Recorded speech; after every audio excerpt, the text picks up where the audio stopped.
ओम शांति। आज हम दिन भर कोई ना कोई कार्य करते हैं, बिजनेस करते हैं, स्कूल में जाते हैं, कॉलेज में जाते हैं, यूनिवर्सिटी में जाते या घर का कामकाज करते। कई बार बहुत सारे लोग अलग अलग बातों से मूड खराब कर देते हैं। हम सोचते हैं आज मुझे पूरा दिन खुश रहना है, लेकिन कई बार लोगों की बातें हमारे मूड को खराब कर देती हैं। हम बहुत खुशनुमा मूड लेकर घर से निकलते हैं, लेकिन जब हम ऑफिस वर्क में पहुंचते हैं या कोई भी कार्य करते हैं, मूड फट से खराब हो जाता है। उस समय हमें क्या करना चाहिए? बहुत सारे लोग इन चीजों से परेशान भी हैं कि हम अपने मूड को सेट कैसे रखें। कोई कुछ भी कहकर चला जाए पर हमारा मूड ऑफ ना हो, तो आप अपने चिंतन को बदल दें, क्योंकि कई बार हमारा चिंतन ही हमारा मूड खराब कर देता है।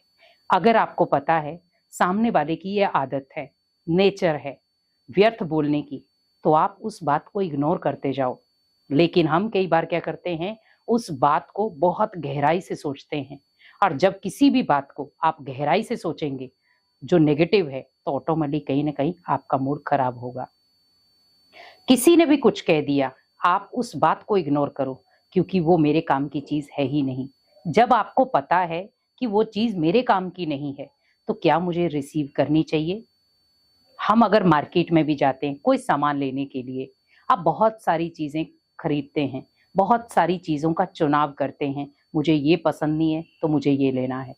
जब आप चीजों का चुनाव करते हैं, वस्तुओं का चुनाव करते हैं, तो आप सोचो आप किसी के बोल का चुनाव क्यों नहीं कर पाते?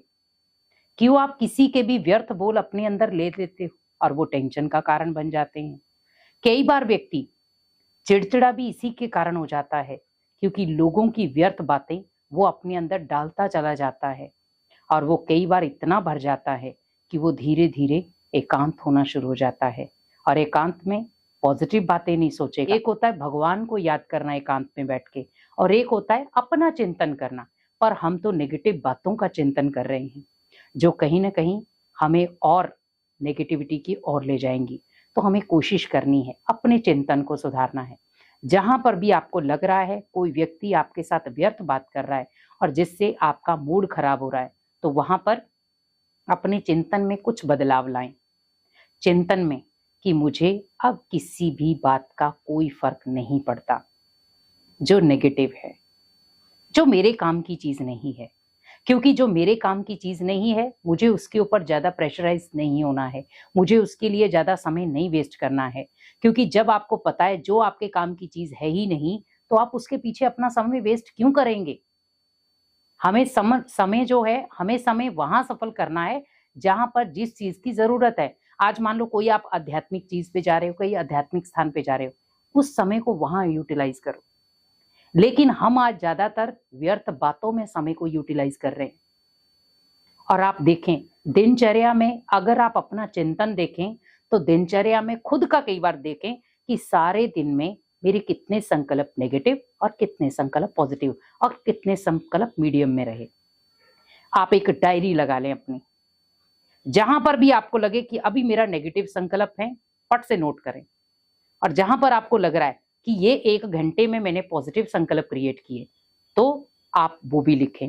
और जहां पर आपको लगा नॉर्मल रहा, ना नेगेटिव ना पॉजिटिव, 50-50 था, वो भी लिखें। उससे क्या होगा, आपकी दिनचर्या में एक नया बदलाव होगा, और जो आपको बातें इफेक्ट कर रही थी, वो कहीं ना कहीं उनसे आप दूरियां बना लोगे। क्योंकि मान लो सपोज अभी आपने एक दिन में रिकॉर्ड देखा कि मैंने 50 संकल्प मैंने नेगेटिव लिए, ठीक है, जिसमें से 20 संकल्प पॉजिटिव भी हैं और 20 ऐसे हैं जो नॉर्मल है। अब आप अगले दिन कोशिश क्या करोगे, नेगेटिव को बढ़ाने की या पॉजिटिव को बढ़ाने की? तो आप कोशिश यही करेंगे कि मुझे नेगेटिव को कम करना है, पॉजिटिविटी को बढ़ाना है। धीरे धीरे धीरे धीरे आप 1 हफ्ता 2 हफ्ते में आप खुद अपना रिजल्ट देखना कि आपकी उस कॉपी के अंदर पॉजिटिव संकल्प कितने थे और 50-50 कितने थे और नेगेटिव संकल्प कितने थे।